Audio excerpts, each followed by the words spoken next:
Mumbai north central seat की बात कर लेते हैं। इस क्षेत्र में विलेपार्ले, कुर्ला, कलीना, चांदीवली और बांद्रा इलाके आते हैं। यहाँ से बीजेपी की सांसद पूनम महाजन है। 2019 में Poonam Mahajan Mumbai north central seat से जीती थी। पूनम महाजन ने कांग्रेस की प्रिया दत्त को चुनाव में हराया था। इस सीट में कुल 9 लाख से ज्यादा वोट पड़े थे। पूनम महाजन को अकेले 4,86,000 से ज्यादा वोट मिले थे और उनकी निकटतम प्रतिद्वंदी प्रिया दत्त को 3,56,000 से ज्यादा वोट मिले थे। यानी पूनम महाजन तकरीबन 1,30,000 से ज्यादा वोटों से जीती थी। लेकिन अब इस सीट पर उम्मीदवारी का मीटर क्या कहता है वो हम आपको बताएंगे। इस सीट पर कौन कौन उम्मीदवार होंगे जिनकी उम्मीदवारी इस समय मजबूत दिखाई दे रही है। बीजेपी की सबसे कद्दावर जो उम्मीदवार हैं वो हैं खुद पूनम महाजन, जो इस सीट से सांसद भी हैं। इसके अलावा दूसरा नाम कौन सा है वो भी हम आपके सामने रखने जा रहे हैं। पूनम महाजन इस सीट से हैट्रिक लगाने की तैयारी कर रही हैं, लेकिन इसके अलावा एक और कद्दावर उम्मीदवार हैं, वो हैं आशीष शेलार।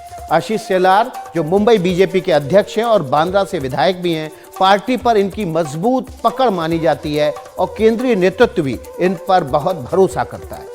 एक और नाम है बीजेपी के कोटे से जिसकी चर्चा बहुत ज़्यादा है और जिसकी दावेदारी बहुत मजबूत मानी जा रही है, वो है बीजेपी से उत्तर भारतीय चेहरे कृपाशंकर सिंह। कृपाशंकर सिंह पहले कांग्रेस में हुआ करते थे, लेकिन बाद में उन्होंने बीजेपी का रुख किया और अब उनकी इस सीट से दावेदारी बेहद मजबूत मानी जा रही है।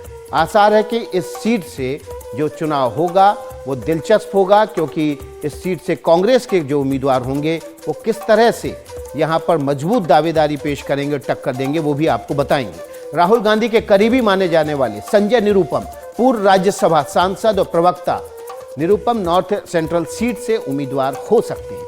नसीम खान प्रदेश कांग्रेस के उपाध्यक्ष हैं, पूर्व मंत्री और विधायक रह चुके हैं। इस लोकसभा सीट में उनकी अच्छी पकड़ मानी जाती है। इसके अलावा प्रिया दत्त इस सीट से सांसद रह चुकी हैं। पिछले 2 चुनाव वो लगातार पूनम महाजन से हार रही हैं। उनकी भी दावेदारी मानी जा रही है, हालांकि अब वो पार्टी में बहुत ज़्यादा सक्रिय नहीं है।